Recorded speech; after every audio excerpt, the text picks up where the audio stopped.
Right. I'll let you run that down.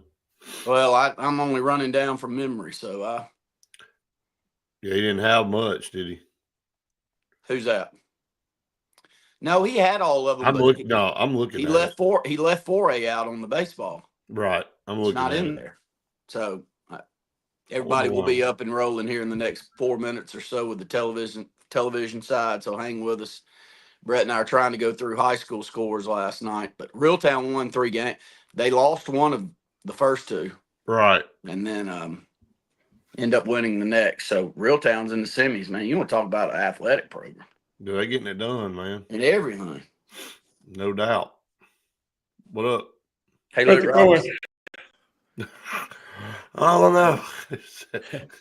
Where are y'all playing soccer this morning, Luke? Was I? Where are you playing soccer this morning? Over to the Mountain Brook High School. Oh, in the rain? In the rain? I mean, I guess it's raining. Shit, I don't know. It was raining all day yesterday. It's pouring here. Yeah, it is. It's pouring there? Yeah. Yes. I got Cecilia's supposed to be in Columbus today her team's got 3 games. She's playing in 2 of them. So, but that's not going to happen. And I'm coming your way, Luke. We got a basketball tournament in Hoover today. Oh, do you? All right, then. That'd be fun. Yep. Who you playing? We play Hoover the first game at 11. And then it just got less fun, I'm afraid. Well, we know a lot of these kids. They were on a different team last year, but we've seen them. So that's the beauty of the travel sports. It's a lot of the same kids. They bounce around to different teams, but you know the best ones. It doesn't take long. It's not rocket science. Yeah, it didn't take you long. Montgomery Academy, they're all the way up in 7A in soccer. Wow. I don't know if y'all noticed that, but so the Auburn girls and boys last night had to play Montgomery Academy in both games. And my kids went with my neighbors and they're like, isn't that a smaller school? I said, yeah, it's a 3A school, but they've won so much with a competitive balance that they're all the way up in 7A. St. Paul's is the same way in track. Yeah. And you can't, we play those girls, Luke, a lot. Mm-hmm. There's a travel organization in Montgomery that they feed, and they need to stay in 7A. I'll put it that way. You could take your crew and play this one, and you'd be lucky to hang in there. That's how good they are. I don't know. We might have beat them one time, but we lose to them most of the time. But Auburn girls won last night. The boys lost to Montgomery Academy. Wow. Nobody's beaten Oak Mountain. I don't know if y'all have noticed that, but Oak Mountain hasn't lost a soccer match in 2+ years. Y'all, I just froze. I don't know what happened there. I didn't know they were that good. They're that good.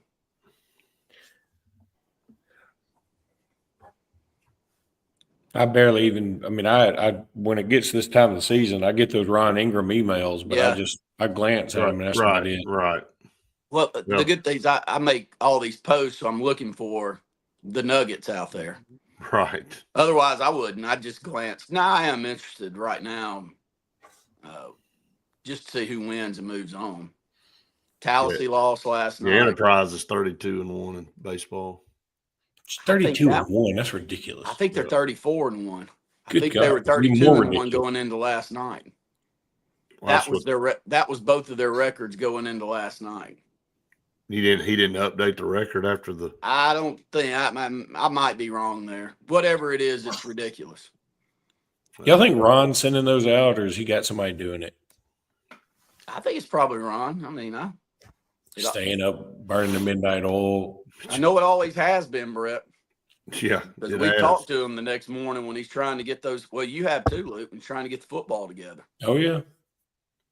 Well, it's football is one thing. You trying to get all those things. You try to do it for baseball, and there's only 6 people there, and or track. I mean, yeah, we should be ready in 30 seconds.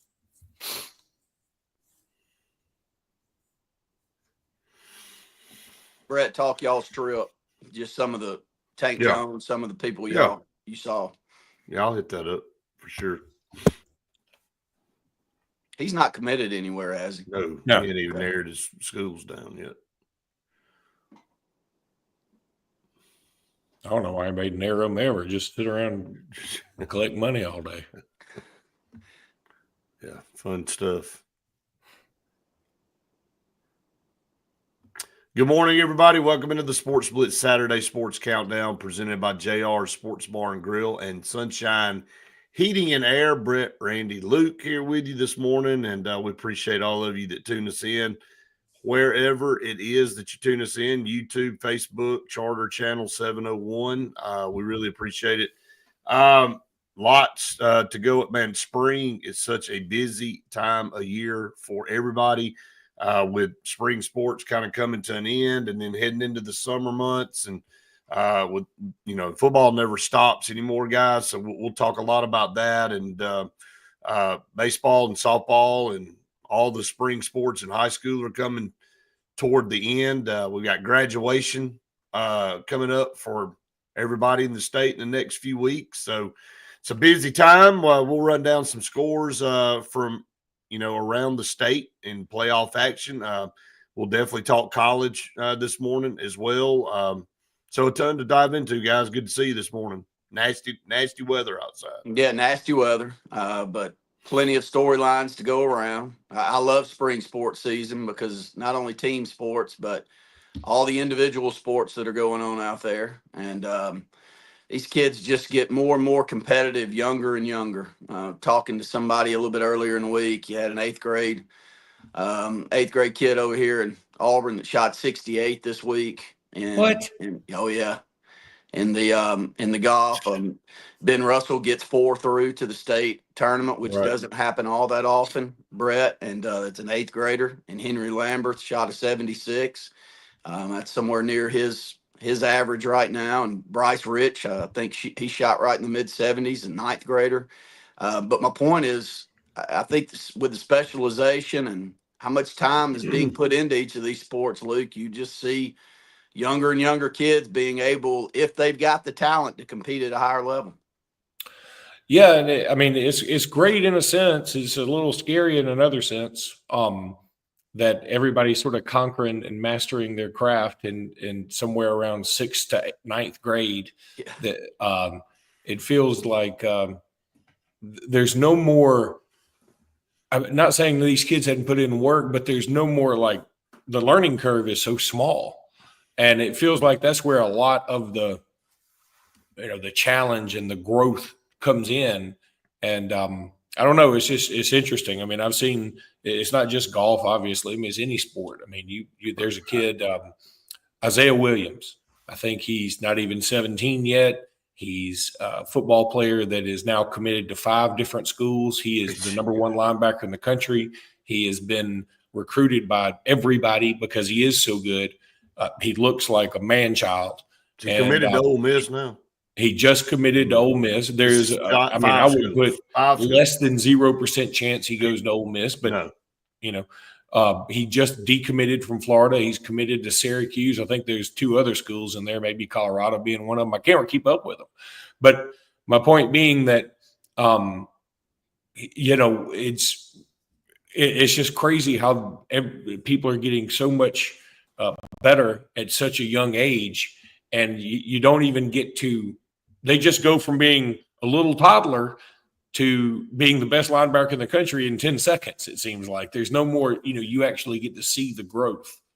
Well, think about this. I mean, between the 2 of us, Luke, Brett's already been through this little path, but you and I are still right in the middle of it. But this morning, you're heading to Mountain Brook for a soccer match for your, 2nd grader? Mm-hmm. My wife's heading to Columbus, Georgia for 3 soccer matches with my 3rd grader, and I'm heading off to Hoover to play in our umpteenth basketball tournament with my 5th grader. And the 3 of us didn't have those opportunities at those ages. And so if you've got some talent, it's going to get pulled out of you earlier and earlier than it was with me, Brett, and Austin in the backyard beating the hell out of each other playing pickup basketball. That might get you somewhere, but it's not going to get you. It's not going to get you to the level that you are if you're out there competing against the best, and you already know who the best are. You know what the competition level is, and you either get there or you don't.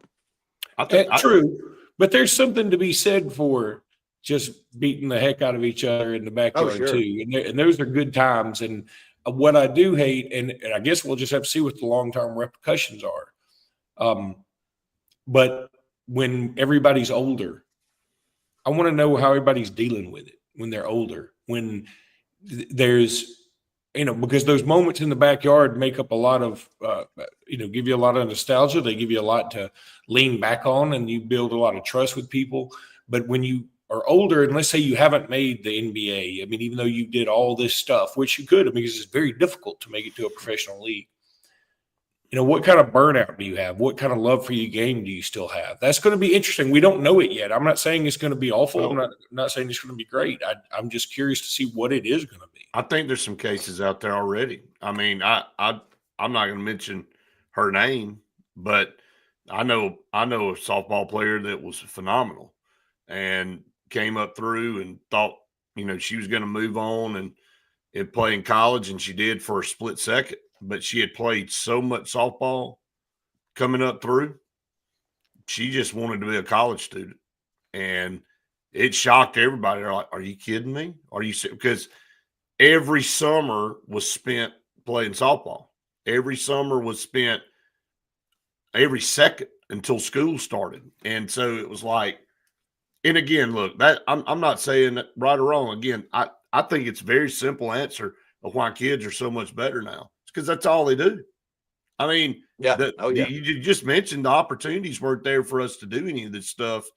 So now everything is year round. And we talk about this when I travel around the state and talk to these, like when we interview these kids, we talked to Gulf Shores softball team this past week. And per girl, they said, well, we got about a week off, and then we all regroup with our different travel teams, and then we're going to do that all summer. I mean, it don't ever stop for them, and it doesn't matter where you are or what sport you're playing. If you're not in some type of supplemental league outside of school ball, you probably getting left behind. You can agree with that or not agree with it. Brett, let me jump in real quick. Yeah. I want to ask you a question on your trip. You caught up with Orange Beach softball. Those of us that cover high school sports here in the state know that they're doing something special with that program. They won the national championship last year. They did. They lost a lot of great players that moved on to play at big programs, but haven't they only lost 2 games this year? So I think they got a crazy record again this year. I think they're ranked number 3 nationally and the number 1 overall team here in the state of Alabama. Your thoughts? Like what I mean, I know they got really good talent, but what are they doing there different than what you've seen at some other places? Really, I don't know that it's anything really different. I just think that when you look down, and again, it was an awesome opportunity to go down and catch up with them and Gulf Shores, and just that everything down there right now in that area of the state. I mean, if you look at the rankings, I mean, every single program down there is like ranked in the top. Like Gulf Shores was ranked number 2, I think, in their classification. They got put out in the area tournament, and so they didn't even make it. But Shane Alexander's the coach at Orange Beach. Enjoyed talking to him, and basically he came from Hartselle in North Alabama, and when the school started.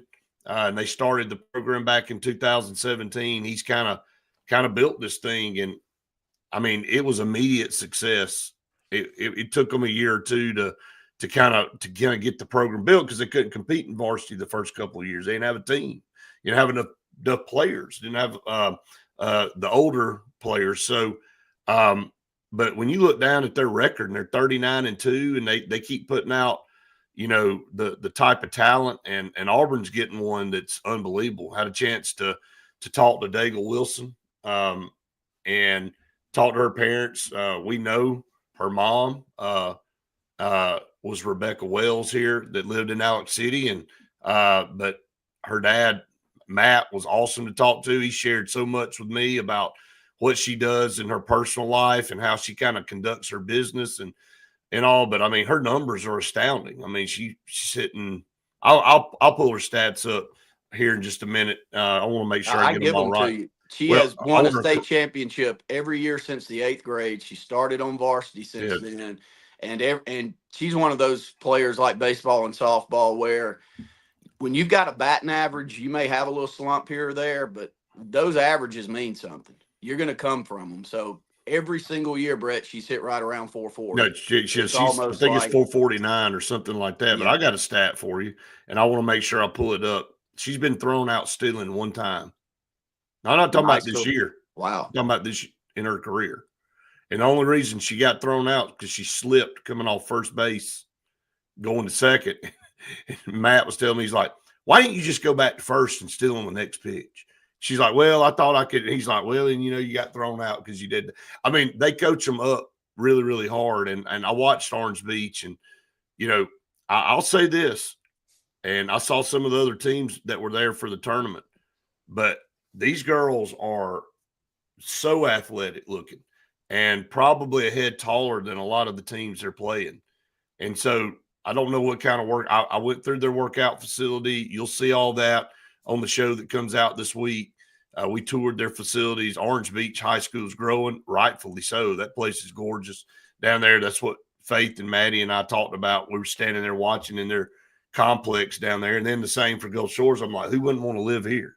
Who wouldn't want to play sports here? I mean, it is just, again, it goes back to talking about areas of the state and facilities and opportunities. I think it really, really matters. People might say that's superficial, but people gravitate to the places that are going to give them maybe an advantage when it comes to competition. So let's go ahead and get to our first break here on the show. And when we come back, we'll keep it going, obviously, here on social media. But we'll come back. We'll continue this discussion because this is where we are in the state of sports. And the reason we talk about all these college athletes is because they start in high school or maybe even before that. So we notice them then. All right, up against our first break. Stay tuned. More to come right after this. Yeah, so I think they've won the state championship every year after the first. They're going. This is fifth in a row. They're going for. I mean, wasn't Becky Wells like Ben Morris's age? I think so. That sounds right. Mm-hmm. Man, that's impressive, and they do look big and strong. When I see photos of the teams, Brett, you can just tell the ones that I know they're girls, but they're working out. You can see it. Like the Hewitt Trustful girls that have won back-to-back in 7A, I kind of follow what they do because they share a lot of their workout regimen on social media, and there's a reason they win as much as they do. Oh yeah, man, 100%. Let's see if I can pull up. Yeah, she's a top bowler in the state too. They won. It's like Matt said. He said they just kind of got together and did that for fun because they wanted. I mean, they went out 1 second in the state in bowling.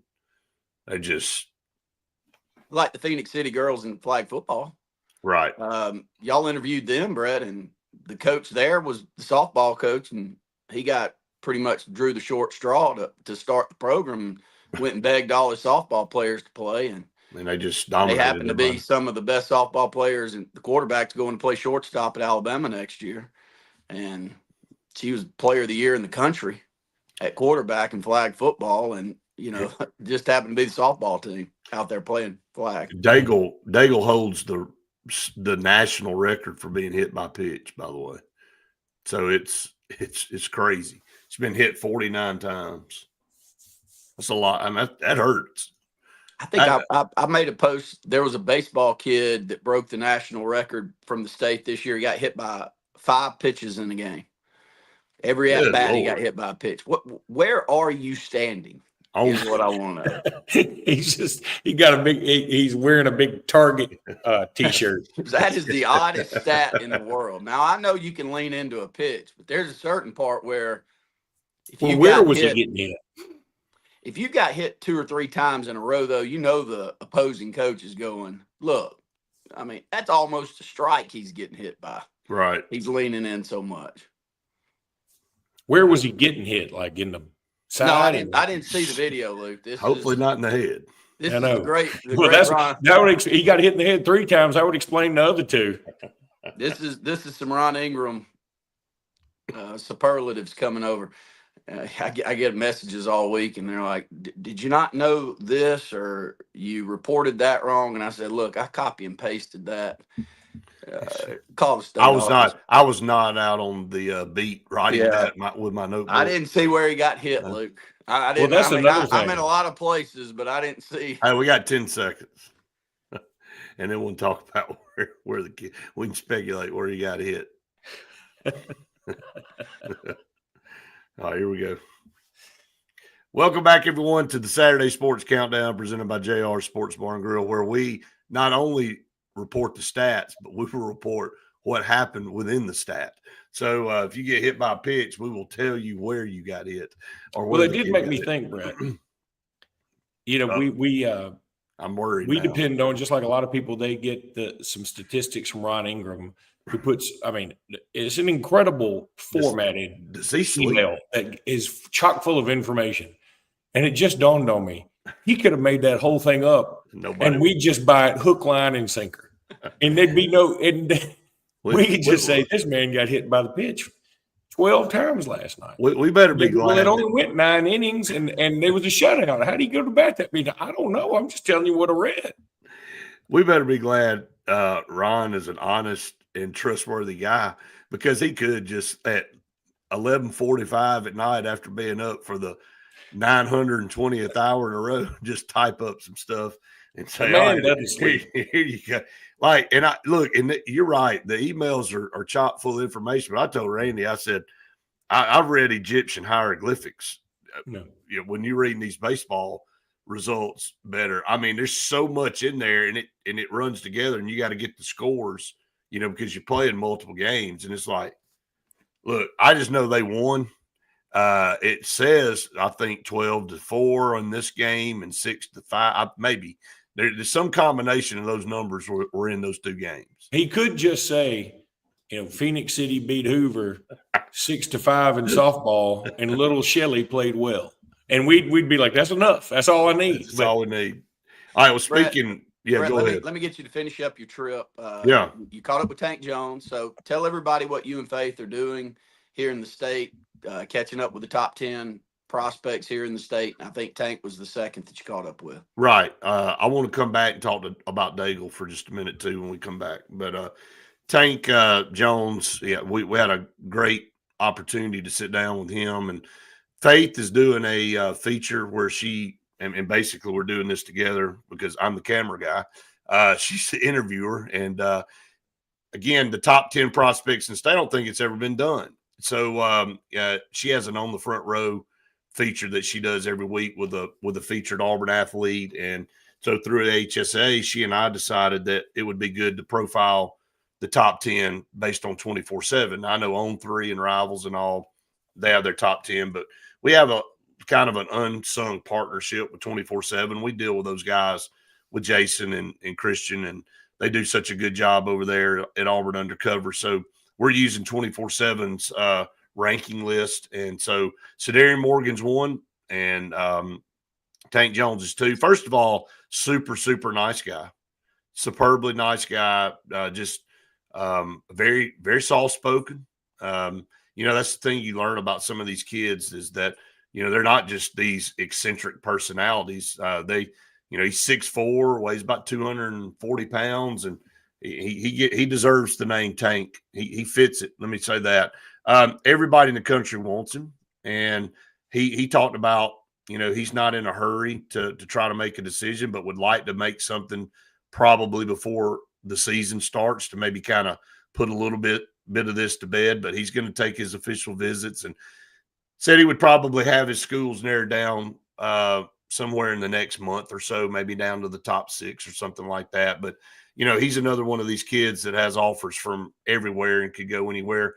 I'm not going to give the interview away because we want people to watch it and listen to it. And but, you know, Faith asked him in detail, like she did there, and about the world, the NIL world, and what that means, and what do relationships mean. I think the cool thing about these interviews is that it's not just, hey, you've had 240 career tackles and, blah, blah, blah. And we just talk specifically about recruiting. We find out about who that person is, what makes them tick, why do they do the things that they do, and who's their inspirations, and, who are the people that they count on in their life to help them make these decisions. And so, but I think the biggest thing, and she's trying to keep it consistent and ask the same questions to all 10. I think that's what makes it really, really good. And everybody will have different answers. So, but St. Paul's, he's a tremendous and was able to talk to their coach, Ham Barnett, really nice guy, talked about their program and, the past of that program. And, since he's taken it over and what he's been able to do and kind of keep the tradition going at St. Paul's, but tremendous kid that is going to have, like I said, every offer in the country. And I would like to say that he would stay in state between Alabama and Auburn, but I don't know that that's the case. I mean, I'll just kind of sneak some schools out there that he talked about. He didn't, of course, name anything specific, but Oregon, Texas A&M, some of those are very high on him, and rightfully so. But I bet you could go and say the same about Ohio State and some of those other ones. But yeah, it's a good series. That interview will be coming out next Friday, so everybody tune in. Well, I think it's the same schools for Sedarian. I don't know if you noticed, but Sedarian actually tied for the high jump state championship. He lost. He ends up finishing runner-up because he had more misses than the kid, the Clary kid over at Wetumpka. So, but they both jumped 6'8", that's a big number. I make a lot of posts and a lot of brag posts around the state on guys that jump 6'5", 6'6". So to get to that 6'8", that's really getting up there. And he has improved his stock tremendously athletically, Brett, this year. I'm proud for Sedarian. I think he's worked his rear end off. I'm not speaking for him, but I can tell by his numbers. He made it in the 200 final, so top 8 in the state in the 200. I think he ran a little over a 21, which is a very, very good number on that 200. And so this was his last track event. Oh yeah, so he'll be. But if you're running we know this because we see the sprinters. And we cover the sport. But if you're running the 200 and you're 6'4", 215, right, that's not the norm. The norm is you may see a 6 foot, 180, 190 pound running back type look that the Nick Chubb type that can really, really run, the Herschel Walker, the Bo Jackson look. But very seldom do you see a 6'4", 215 high school kid running those type of numbers. And you can't hide from it in sprints, buddy. You can write down all of the 40 times going around the state that you want, but these track and field events, they're really tight. I mean, you are running against the best in the state, and you either can run or you can't. And Sedarian has proven himself big time out there. 6'4", 215 makes me think they may have to lengthen the end zones, because if you're going and he's in that kind of speed, when you're going that fast, how is he supposed to slow down before he hits the wall somewhere? I mean, as big as he is. Better hope there's some distance. Yeah, back there behind the end zone. Is he still announcing July 2nd? I mean, I haven't. Yeah. No, he has apparently said that somewhere on our maybe show. You guys, on Face interview. I don't know that that's been. He's confirmed that anywhere. So I mean, it's exclusive for you guys.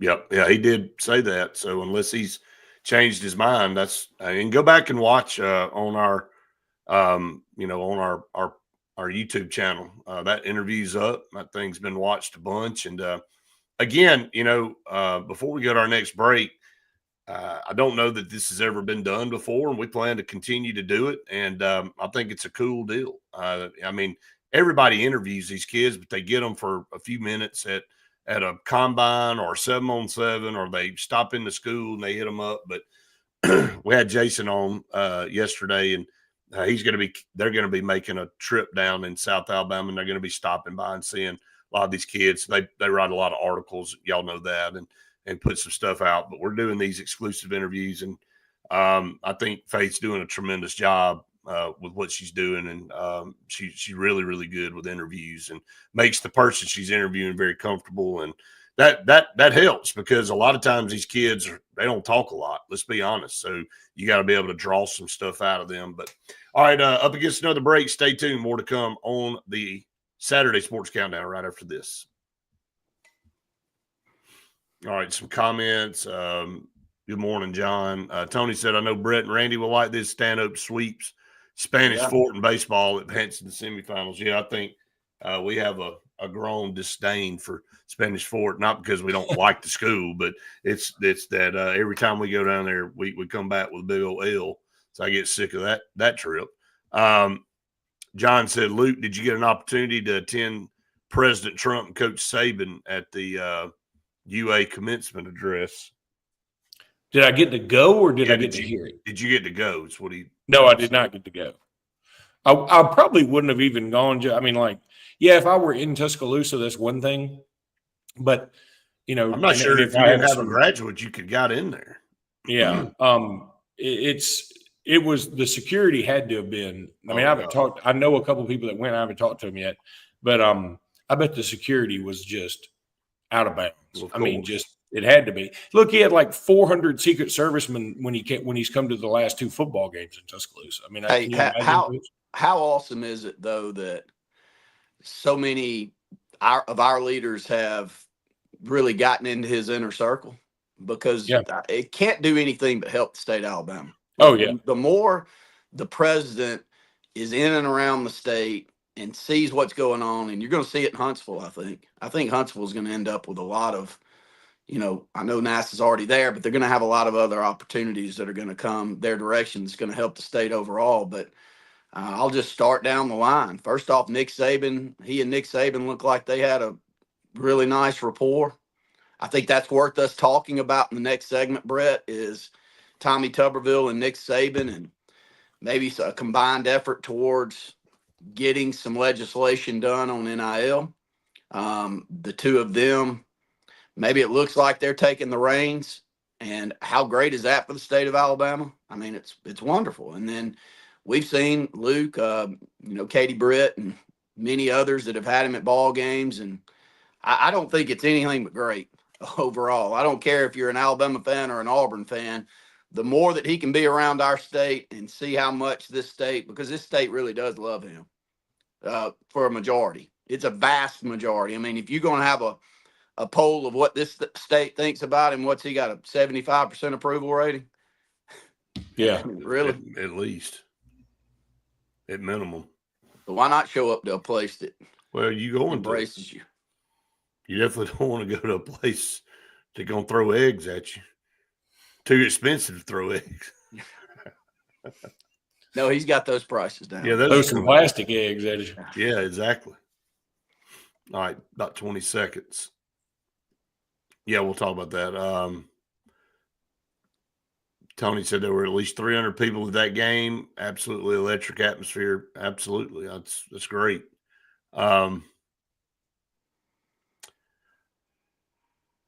All right, welcome back, everyone, to the Saturday Sports Countdown presented by JR Sports Bar and Grill and Sunshine Heating and Air. Just want to let everybody know that we will only be with you live for 30 more minutes. We'll have the second hour will be a replay of our second hour on Tuesday night. So want you to stay tuned for that, but we'll be live with you for another 30 minutes or so this morning.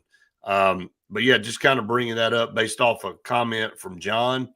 Asking about if Luke was able to make the commencement ceremony at Tuscaloosa a couple of nights ago with Donald Trump speaking there. And so, yeah, I mean, I think it hasn't been official yet, but I think you're about to find out here in the next, maybe in the next week or two, that Tommy Tuberville is going to run for governor here in the state of Alabama. That's going to open up a Senate seat. What does that look like? If that happens, I know, strategically that is something I'm sure all of those guys are talking about and trying to figure out. And the reason we're talking politics right now in this segment is because of NIL. And guys, I'm just going to say this, and we talked about it just now throughout the break. but something has to get done about this. Everybody I talk to, everywhere I go, is sick of it. They've had it's not because they don't want people to get paid. That isn't it. But this thing's so daggum far out of control as far as, being able to have any type of normalcy, of consistency, of, the second portal window. There's just no rules, man. You can't go through life without rules and regulations. We live in a free country, but there are laws that we have to abide by when we go out into society, right? We can't just go and do whatever the hell we want to do. So that college athletics are being ruined because there's not a governing body, and the court system. It's like, I can't remember what show I was watching the other day. They said, well, it doesn't matter because you just go sue somebody and win.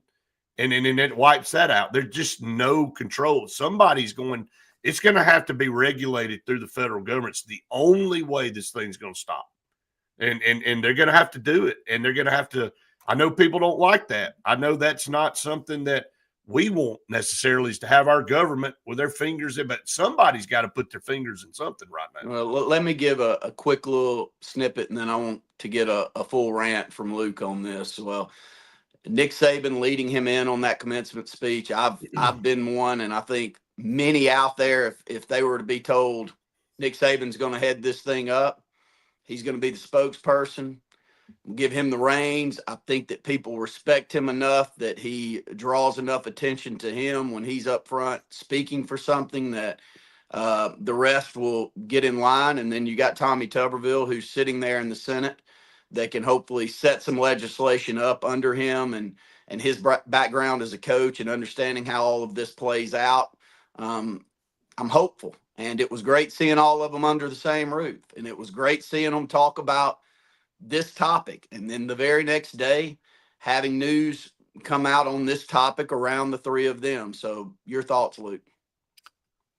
Yeah, it's good to have a president come in at any time, but I know that he's polarizing, but I think every politician is polarizing right now. Trump a little bit more so just because of the position he's in. But it's funny, I am one of those that listens to I listen to the extremes right and left in my car because I drive so much. And it's crazy to me how, number one, these reputable, I use in air quotes, sources pick and choose their stories.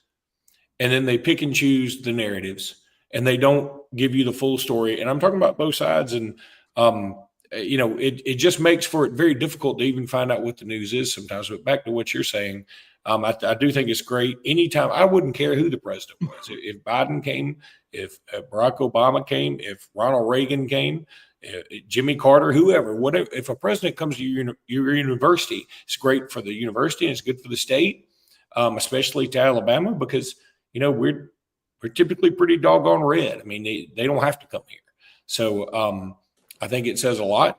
I think it was a huge positive for our communities.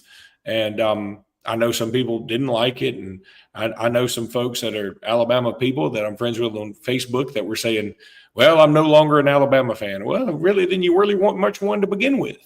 I mean, if that's all it took, well, if that's all it took was a guy you not liking coming to the university for a couple of hours and you're not a fan anymore, you weren't a fan of anything anyway, if that's all it is. So I don't know. It's and then all the talk about Saban, and Saban had a great story about Rashaan Evans, apparently, where he said, we went to the Oval Office, and I think Alabama was the only Alabama team that was invited into the Oval Office. It's the only team's ever been invited into the Oval. Like they took 3 players in there. Yeah, and Rashaan Evans was one of them, and he saw the big red button on the desk, and he said, hey, what is that? And Saban was like, you hit that one, you may nuke about half the world. And he ended up hitting it just to, see what's happening. And Lord knows, I hope it was a prank.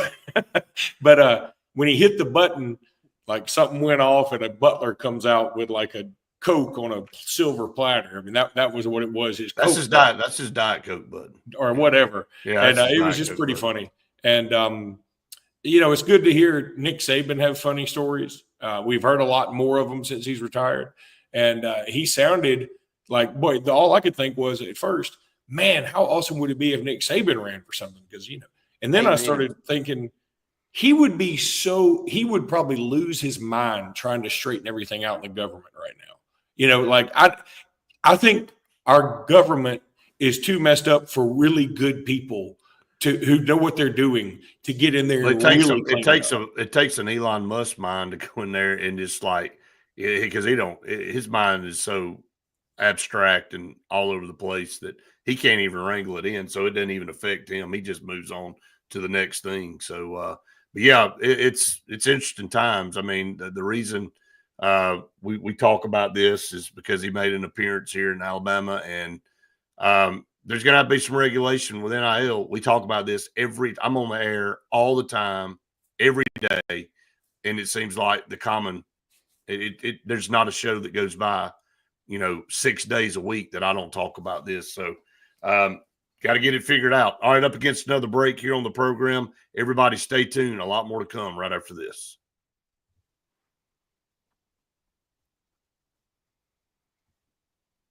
Yep. I mean, how do you go about it, y'all? I mean, do you set legislation up? Do you have a task force? How does this work? Well, you have to figure out a way to, through employment and all that kind of stuff, because somebody's going to eventually take it to the Supreme Court. The Supreme Court's going to have to, even if legislation is brought about, they're going to have, it'll end up in the Supreme Court. Supreme Court's going to have to rule that it's fair and just to be able to tell somebody, okay, you can't make. Yeah, they have to get an exemption. Yeah, they have to do something. Right. And because, somebody said something about a salary cap the other day, and I'm like, good luck with that. Like, that ain't happening. Well, think about this is, PJ Haggerty is the number 2 basketball player in the portal right now from Memphis. Good player, really good player. But he wants apparently, and this, again, I hadn't talked to him, but he apparently wants $4 million a year or for next year, which is just an astronomical number for baseball, right? I mean, for basketball right now, it's just like out of bounds. Now, in 3 years, it may not be, but right now it seems like, wow, that's crazy. And one of the CBS writers said he better hope he can get $4 million now, because he won't get close to that in the NBA. So you're making more. Literally, we used to joke about it that, when somebody goes to the NFL or NBA, they get a pay cut. Now you literally are. You're getting a pay cut. Yeah, there's crazy. There's something wrong. That tells you it's wrong. Yeah, that tells you it's backwards. You shouldn't be making. Well, it also tells you how big a business the college game is. I get all that. I'm not arguing. I'm not arguing with you whether it's right or wrong. I'm saying that the reason that you're willing to pay somebody that type of money is because they bring you that type of money. You better hope the boosters and all continue to give it, because I said earlier this week, when I talked to some guys, stuff's coming to an end for every university. They're tired of, it's their personal money at the end of the day. Mm-hmm. And they're like, I'm tired of dumping another however much. I think the mentality of these kids is just an unlimited pot of money out there at all these schools, and they just go out there and barter and get whatever the hell they want to get. It ain't like that, man. But it's going to take somebody stepping up, and I think over the last couple of weeks, we've seen some mini stands like by Tennessee with Nico and some other things where, you go and, Chad Baker tried to come back to Auburn, and they're like, no, well, ship sailed, man. So if you want to go out there and test the waters, be my guest. And it's a stand, but it's also kind of not a stand, because Tennessee, I can't believe Nico. All they did was just swap quarterbacks. Yeah, and all they did was go out there and try to poke somebody themselves. But you have no choice, because the system is set up that way. I understand you say you have no choice. I understand that. But then it does take the edge off the stand you took. Yep. If you're going to make a stand, you stand up there. You don't get back down and go, okay, now this doesn't apply to me. Y'all know that, right? All right, here we go, guys. Welcome back, everyone, to the Saturday Sports Countdown presented by JR Sports Bar and Grill and Sunshine Heating and Air. But just kind of continuing on that, at least they said we're not going to do that, and that's why I said I think it's a mini stand but then you got to go out and fill somebody. You got to go out and put a quarterback in your room at that point. Well, So, I understand. I do. You're down a guy that left you pretty much high and dry in spring practice. Well, here's the other thing. It's another thing. Just take a stand with Nico. I am Elia. You know, I'm sorry. I'm not trying to be funny. I can't get his name right. Can't do it. But for Nico to make a stand with Nico, because Nico was frankly a slightly above mediocre quarterback. He was my point. Lower second tier quarterback in the SEC. Now, somebody will tell me, "Oh, well, he's got all these." Yeah, he has the potential to be better, but he's not better right now. What I've seen, he's not very good. He's fine. He's just not in the great category, right? So it's easy to take a stand with him. But what if Tennessee had? Again, I'm just throwing. What if Tennessee had Peyton Manning do the same thing? I bet you instead of taking a stand, Tennessee'd say, "We're going to find this money." So again, it's like it's one thing if an ugly guy asks you to the prom and you're like, "Hey, I can't go with him," but another guy asks you and the girl goes, "Hey, look, I can take that. I can deal with this one," you know. It's easier to do it when the person you're negotiating with doesn't have as much leverage as they think they do. And that rule that went out and Nico proved this, that he didn't have as much leverage as he thought he did because UCLA didn't give him as much money as I think he was making at Tennessee. So no, his offer was less. Yeah. And so part of me says, okay, again, the business side of me says, okay, the market sort of corrected itself, right? Well, the problem is we're also dealing with human beings here, and we're dealing with sports that have pretty hard and fast timelines. And when you can do this right after spring practice, when you think that's when, okay, some things are starting to come into shape. And then you're like, after spring practice or right around spring practice, your best player allegedly says, I need some more money. Same thing with Chad Baker Mazara. He says, I need some more money. And Auburn was like, I don't think we can do that. Well, then, he goes somewhere. I'm sure he took, I don't know how much money he took at USC. I saw a number of about $3 million. I can't imagine. That's what I saw too. I can't imagine that's correct. I don't believe it at all. Don't believe it at all. I mean, because he was out on the market and he came back to Auburn wanting to come back to this team. So if he got it, congratulations. And how stupid is USC is all I can tell you. I'm not saying he's not a good player. He's 26 By the way, years I old. think Isaiah Williams was committed to USC at one point. Well, I'm sure he has, along with 10 other schools. Yeah. At the same time. I don't know that any of us enjoy this. I think that we get tired of talking about it but it's going to have to be regulated, guys. I mean, it's just out of control. And look, I have no problem with people in the business world getting what they feel like they can get. But, there is not an unlimited pool, especially because a lot of these colleges still rely on these boosters to have to do that. And there's going to be a level of exhaustion that hits with some of these schools, even with some of the top schools out there that you think, oh, this will never be a problem. They'll just continue to stretch it out. But I think there's going to have to be something. I don't know who it is that's going to step in, but when the court system rules against you every time you try to make a rule, I don't know what the answer is. Well, I think it's the federal government, and I think all the coaches that we've heard talk about it says the same thing. Yeah, they're all sick of it too. Well, until legislation comes down, you've got to play the game the best you can. And how many coaches have we now been in front of that have said, take the money and throw it at NIL rather than at buildings right now? If you want to be happy about your program, you better be giving it to the players the way that this system's set up now rather than building these monstrosity of buildings out there. And you like that or not, but that's the discussion that's out there. And hopefully it gets corrected. There's nothing any of the three of us or any of the coaches can do until they take it to legislation. Contracts will answer the whole thing. Mm-hmm. I mean, you have to hold somebody accountable for their decision. And again, I told this, Randy, I've said it a million times. When you come into college, you need to sign a 2-year deal with the school.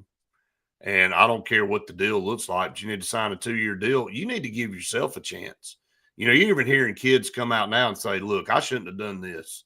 I shouldn't have hopped over here. I should have stayed the course here, and as we all get older, we get wiser. I mean, we remember our parents telling us, and we didn't understand why we thought they were just being mean to us, right? It wouldn't let us do this. And then you get on down the line, you go, well, there was a reason why they wouldn't let us do that. Randy, you even mentioned the other day about being 20 years old, not making really good decisions.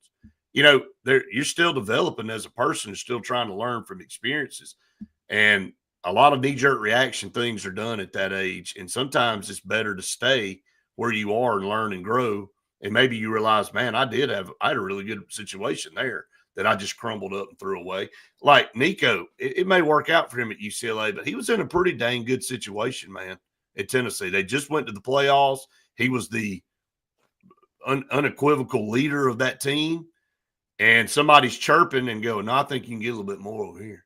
I think you need to just throw all that away. Take this another direction, too. It just dawned on me that. So when you see something like that happen to a Nico or Amaliva family or whatever, because apparently his dad was very involved, there is part of me that I have sympathy and empathy in the sense that, okay, you hate for them to learn such an expensive lesson. At the same time, part of me is like, that's a lesson they probably need to learn. Maybe that's a good, humbling lesson and maybe other people can learn from this. But then I see the Shedeur Sanders thing. And what does it say when apparently, roughly half the country, at least it feels that way. I hadn't taken a poll. Roughly half the country is like, oh, y'all just didn't draft him because he looks like a rapper or because he does this. And the dumbest thing I've ever And all I'm saying is, couldn't this be good for Shedeur in a way, and the Sanders in a way, like to maybe be somewhat humbling? But everybody's saying, oh, it's just, there was all these other reasons. Maybe he didn't give a good interview. Maybe he did take a FaceTime call during a meeting with the general manager and that turned him off. And general managers talk. So I guess if you want to call it collusion, I just call it, hey, this is just you're collecting facts and making an informed decision. So even when we try to make it where, okay, you should be learning some life lessons from this, there are other people saying, no, forget life lessons. Those aren't important anymore. You should only be judged on the talent, period, in the discussion. And I don't know. It's a sticky wicket to me. No doubt. Let's get to our last break here on the show. We come back. We'll finish it up here in the first hour.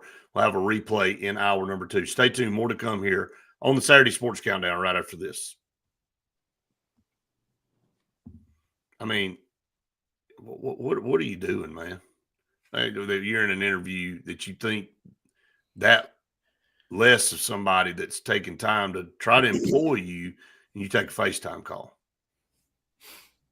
Well, I mean, what are you doing? I mean, do you think that you're that elite, that above everybody on earth? I think he still does. But now I'll say this. I said it on Tuesday's show that, I was encouraged by the fact that he was. He froze. Yeah, well, I think something popped. Did you hear it? Mm-mm. They may have some storms up there. Yeah, it looked like it kind of flashed or whatever. It ain't pretty, Luke, being frozen like that. You've been there, Brett. It's usually me. It's usually me that gets frozen like that. I'm going to let him rest a little bit and take him away. And see. I don't know if we want anybody tune in to see that, thinking I don't know what he's doing. So, yeah, I don't hear any positive talk about sports from this angle anywhere I go from anybody. Well, that's the reason it needs some structure. It absolutely and until you put the right. I've been saying the same thing for years. Till the right person gets the leadership role, right, that people respect, that's up there talking, is the reason I said timeline for Nick Saban's perfect for this. When he speaks, people respect him. He's got a name. He's got a presence about him. And us Auburn fans, we don't like. I mean, but who cares whether we're us Auburn fans? The rest of college football knows that when he speaks, it's probably well thought through. And that's what that's what college football and college athletics needs. till they get a leader. It doesn't have to be 500 rules, but here's the 5 things we need set in place that would make everybody happier. 2 years when you signed a college. Well, there's going to be some. Yeah, I told you, Storms. Stuff like that. Yep, Storms got him. They must be bad up there. Well, I'll get some quick scores as we close out too. Yeah, I just want to finish up saying that I think that there's going to be all of these kids right now are trying to grab, and there's going to be a painful time coming up that everybody needs to understand. It's almost like with this country, you're going through some pain right now economically because you had gone so far down a path that was bad. You can't just keep going down that path without total collapse and destruction. So you got to put the brakes on somewhere. And then it's going to be painful when that happens because it has been somewhat economically. But at the end of the day, it's going to be better overall. And so, we got 5 seconds. So I want to finish this thought when we come back. Welcome back, everyone, to the Saturday Sports Countdown presented by JR Sports Bar and Grill and Sunshine Heating and Air. Luke, Lightning, I think, popped up there, got their internet. So we lost him for the last segment. So be safe out there. Going to be storms all day today, coming in waves in the state. So be careful. But Randy, like I was saying about this, there's going to be a time where whoever gets in place and they regulate this, there's going to be a lot of pushback. Players go, well, all these before me, got this and that. It's like, I understand that. I get it. But if we keep going down this path, there's not going to be a sport for you to play anymore. So we got to regulate it. And so there'll be a period of time where there's pushback and people are pissed and they're trying to sue everybody. And then you'll get through that. You'll get over that hump and you'll have something that's regulated that you can manage moving forward. But we got to get there, man. It's like we're dodging the inevitable. We know that it's coming. It's like, I don't want to look at that. I don't want to see it. And I don't want to address it. But somebody's going to have to do it, man. Well, I've been saying it since Nick Saban retired. You've got to have a leader that you put in place that a majority of the people respect and can be the elephant in the room. And there's one thing about that commencement. Well, there's one thing about that commencement address the other night. The 2 elephants in the room, both were the ones up there with the mic. And Donald Trump takes a back seat to nobody. But when you're talking college football, even he can't give enough superlatives about Nick Saban. So you need somebody that has that type of presence about them to put in a leadership role and not ask for 100 different things that you need to see put in place, but Brett's really good about giving you the couple of things that are so important that gets put in place, but it may just be 5 to 8 different things. If we can set these 5 to 8 different criteria up, then maybe we can fix this. And I think a leader like him can make that happen. And it's unique that the other night with the commencement address at Alabama may be the starting of something that can get us to that. And I'm at least hopeful. And I think Tommy Tuberville was in the right spot in the Senate to put the legislation up to maybe help get that moving in a positive direction, because I think even the athletes, the kids need it, because, you need some sustainability to the model that allows you as a great athlete to benefit from the talent that you have. And I don't think it's sustainable in the current setup. You may get a big payday right now, but you'd rather it be sustainable for the long haul for the great kids that are about to come through. Point. And I'm all about them getting, a couple of $1 million a year. I'm not negative about that at all, if that's what the market holds. Right now, it's just no holds bar. Right, and you can't continue to operate that way. And we can keep going down multiple paths on this thing, and we will. I think the second transfer portal window is extremely dumb. And you hear all these coaches and everybody say, man, I know you can go grab some guys, and Auburn grabbed a couple in the second transfer portal window, but I think here's the point. Your roster needs to be in place by now. And you need to, and to me, and I saw this with a couple other guys earlier this week, it would cut down a lot on the cheating. I mean, the second portal being eliminated would stop a lot of the tampering that's continued. You're not going to stop all of it. Everybody's going to be tampering. Everybody's going to be trying to grab. But again, it's because there's really no regulation right now. And adding that second portal window after spring ball, I thought was completely stupid. Because let me try to jump in there. You got 1 minute. Okay. Couple of quick scores. Local market again. Stanhope Elmore makes the semis in baseball. Congratulations to them. Reeltown makes the semis in baseball. Brett. Auburn gets knocked out by Enterprise, who has still only lost one baseball game on the season. Auburn's girls make it on to the semis to try to repeat as state champions in 7A. The boys lose to Montgomery Academy, who's an unbelievable team that's moved up in classifications to 7A. Trying to run down off my mind any other local schools and how they're doing. But there's a lot going on in spring sports. If you can't keep up with all of our programming live like this, go to HSA Radio Network. I'll make another 8 or 10 posts today and tomorrow to get you spotlighted on the games that are going on this weekend and some of the superlatives that are going on around the state. Guys, that's going to wrap it up. Hate to end so quickly, but I get up for TV. But again, thanks for watching. We'll be back with you on Monday for the Auburn Blitz podcast, Auburn Blitz programming Tuesday for Sports Blitz. Tune us in. Go out there and subscribe, like our stuff, and we appreciate it. All right, for Randy and Luke, I'm Brett saying we've enjoyed it. We'll have our recorded hour number 2 coming up right after this.